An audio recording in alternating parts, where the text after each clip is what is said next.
죽밥! 안녕하세요. 친구 서희입니다. 저희가 호주 5월을 갔던 당시 나이가 19살이었는데요.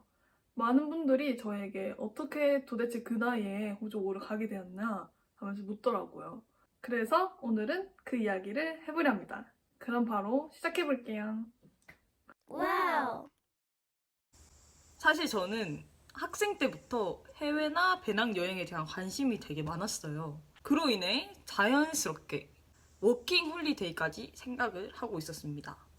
원래는 고등학교를 졸업하자마자 바로 떠나고 싶었는데 코로나 때문에 자연스럽게 1년이 미뤄졌습니다. 제 목표는 최대한 다양한 나라 워홀을 해보는 거였고, 아무래도 호주가 정보도 많고 시급도 세다 보니까 다른 나라 워홀을 위한 자금도 모을 수 있을 것 같아서 호주를 첫 국가로 선택하게 되었습니다. 원래는 혼자 떠나려고 하다가 유진이한테 같이 워홀 갈래? 물어봤는데 예상치 못하게 알겠다는 대답이 돌아와서 같이 가게 됐어요. 지금 생각해보면 진짜 잘한 선택이었습니다. 저는 워홀에 대해 관심이 있었는데 그냥 막연히 나중에 대학 졸업하면 가야겠다라고 생각을 했어요. 그런데 갑자기 유림이가 내년에 워홀 갈래? 라고 물어봐서 바로 실행에 옮기게 되었습니다. 한 살이라도 어릴 때 경험하면 보는 시야도 넓어지고 느끼는 것도 다르다고 생각했고 영어권 나라에 가서 영어도 제대로 공부해보고 싶었습니다. 그래서 이렇게 갑자기 쉽게 결정할 수 있었고요. 유림이랑 해외여행도 몇 번 다녀봐서 전혀 걱정할 건 없었고 지금 생각해보면 같이 온 게 정말 잘한 일이라고 생각해요. 와우. 막상 5월을 가보니까 20대 후반에서 30대 초반인 분들이 가장 많더라고요. 저희 주변만 그랬던 건지 모르겠지만 한국인 중에서 20대 초반은 극소수였어요. 그러다 보니 다들 묻지도 않고 아하 얘네는 부모님 돈으로 왔구나 라고 생각을 하시던데요. 삐빅 전혀 아닙니다.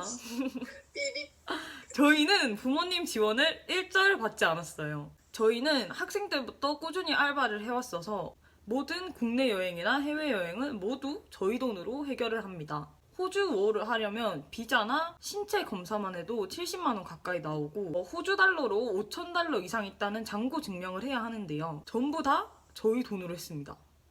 저희는 솔직히 이 자금도 한국에서 스스로 못 구할 거라면 워홀을 가면 안 된다고 생각해요. 한국에서 일도 안 해봤는데 어떻게 호주에 가서 이 잡을 구하고 집을 구해서 살아가겠어요? 이 자금을 모으는 것부터 워홀의 시작이라 생각합니다. 워홀 자금을 모으면서 사회생활도 조금씩 접해보면서 더 단단해지는 거죠. 초기 자본금을 얼마를 가져가던 이 금액을 스스로 모으는 과정은 꼭 필요합니다. 꼭! 호주 워홀 초기 정착금에 대한 영상은 이 영상을 참고해주세요. 와우. 호주에 오면 술과 마약, 도박 등 온갖 방탕한 것에 쉽게 노출될 수 있는데요. 한국에서 게으르고 술을 좋아하고 자제를 못하는 사람이라면 호주에 와서도 똑같은 생활을 하게 될 거예요. 무슨 저주인? 오히려 더 방탕한 생활을 하게 될 수도 있어요. 왜냐하면 호주는 술에, 담배에, 대마에, 카지노까지 흔히 볼 수 있어요. 진짜 호주에서 생활하다 보면 한국인인데 대마하는 사람도 생각보다 많고 카지노에 중독된 사람도 진짜 많이 보여요. 주변 분위기에 쉽게 휩쓸리고 목표가 없는 사람이라면 워홀 오지 마세요. 자기가 원하는 게 무엇인지, 얻고 싶은 게 무엇인지 목표를 정확하게 설정하고 오셔야 됩니다. 나이를 다 떠나서요. 와우. 그럼 이번에는 19살에 워홀을 와서 장점과 단점에 대해 얘기해 보도록 하겠습니다. 먼저 단점부터 얘기하자면 주니어 시급.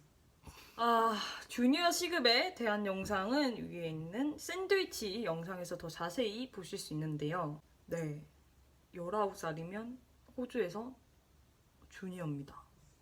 술, 담배 다 할 수 있는데 주니어예요.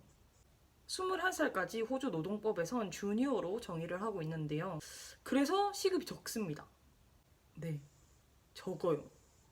이거는 회사마다 조금씩 다른데 막 15살 이하는 성인 시급의 절반만 받는 경우도 있습니다. 근데 이건 주니어 시급 안 주는 곳도 찾아보면 꽤 많다는 점. 저희는 한 군데 빼고는 한 번도 주니어 시급을 받지 않았어요. 그러니까 잘 찾아보세요. Wow. 자, 이제 장점 타임. 사실 장점은 너무너무너무너무 많아요. 먼저 나이에 대한 구속이 없다. 호주의 경우 특정 업종에서 일을 하면 최대 3년까지 비자를 연장할 수 있는데요. 만약 내가 호주 5월이 가능한 막차 나이 30살에 호주 5월을 왔다면 세컨 비자와 서드 비자는 사용할 기회조차 없다는 거죠. 하지만 저희는 30살 이전에 언제든지 돌아와서 세컨 비자와 서드 비자를 쓸 수 있다는 점. 이외에 또 다른 나라를 경험하고 싶더라도 언제든지 5월 비자로 갈 수 있는 기회가 있다는 점이 있어요. 진짜 5월 비자는 정말 좋은 비자입니다. Wow. 그 다음 두 번째, 자기 자신에 대해 더 잘 알게 된다. 호주 5월에선 정해진 틀이 없어요. 내가 언제 5월을 떠날 건지, 어느 도시에 갈 건지, 어떤 일을 할 건지, 어떤 사람들과 어울려 지낼 건지. 그냥 처음부터 끝까지 모든 게 자신의 선택입니다. 그래서 더 내 목소리에 귀를 기울이게 되고, 내가 원하는 방향은 어떤 건지, 내가 추구하는 것은 무엇인지에 대해 고민하게 돼요. 이걸 100세 시대인데 20살이 채 되지도 않은 나이에 깨달은 것만 해도 엄청난 수학이라고 생각합니다. 굿! Wow. 세 번째, 다양한 사람들을 만날 수 있어요.